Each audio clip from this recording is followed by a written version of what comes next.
guys, today I'm going to show you how to make different kinds of Halloween themed singles. This is a beginner level tutorial.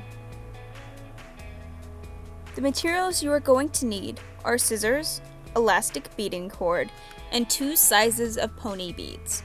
Normal pony beads, which are 9 by 6 millimeters, and mini pony beads that will come in sizes sometimes 4 by 6 or 4 by 7 millimeters. Here's a picture example of the size difference between the 2 pony beads.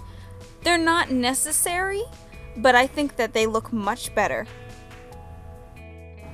So first off, I wanted to show you a few examples of the things that I have made.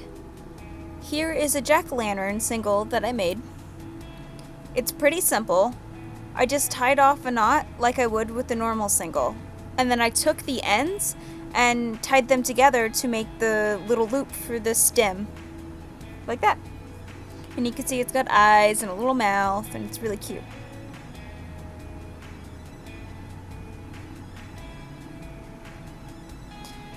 Another one I made was a Cthulhu single.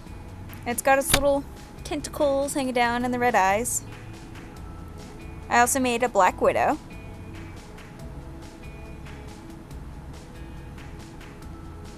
And my personal favorite, a bleeding single.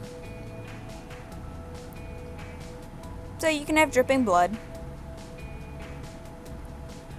All of these were made with the same technique, except for the pumpkin, of making little sections that hang off the sides. And so that's what I'm going to show you today, and how you can incorporate these into making different kinds of Halloween candy.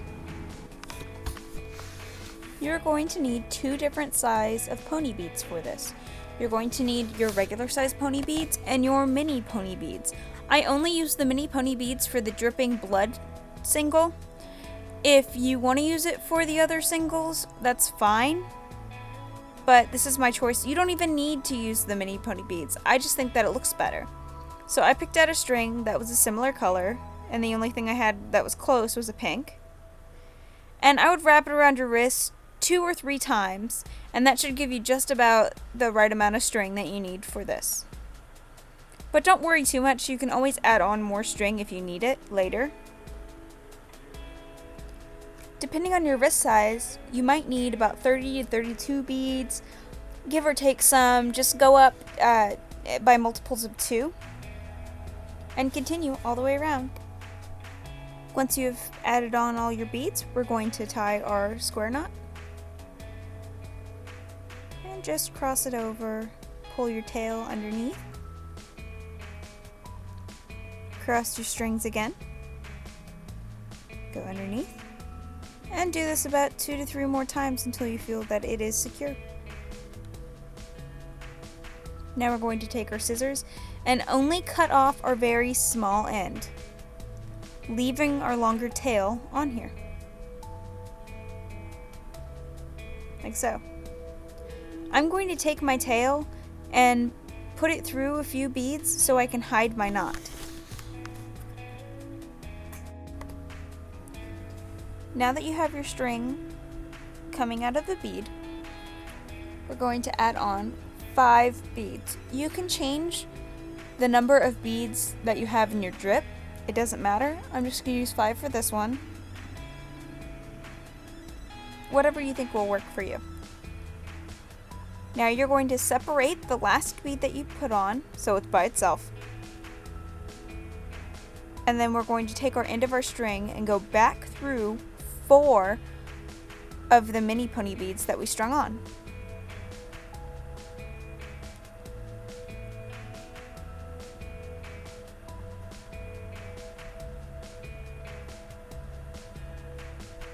So you should get something that looks like this.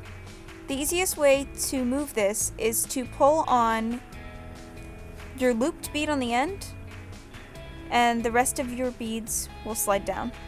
You might need to make the loop bigger to pull it down a little bit, but you should get something close like this. Now what I want to make sure I do is to loop around the bead and not in between the beads.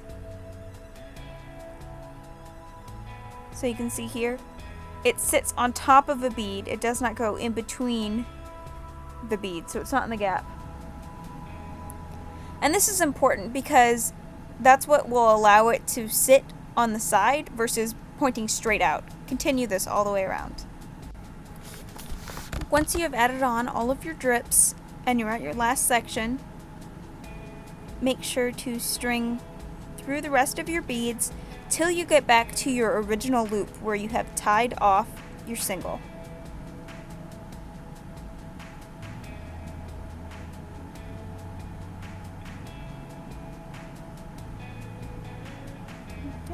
It's very important to make sure that all of your drips are slightly loose so they will lay flat versus pointing out.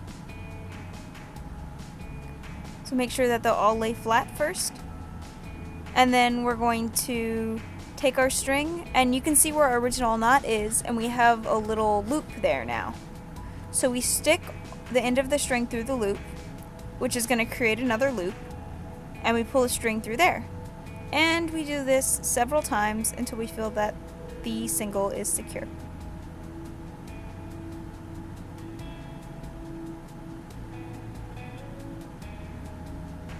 And now I'm going to take my string and string through a few beads so I can hide my knot. And now you take your scissors and cut off the excess. You might need to move it around a little bit to make sure that you can get that knot hidden.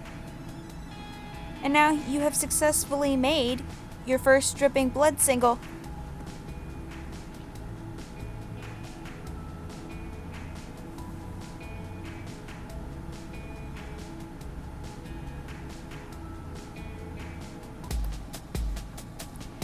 If you liked this video, please rate, comment, and subscribe. I put out a new video every Monday.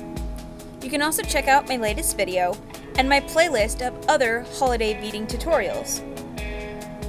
If you make something from this tutorial, go ahead and tag me on Twitter or Instagram or email it to me, and I'll include it in a video that I'm doing at the end of the month.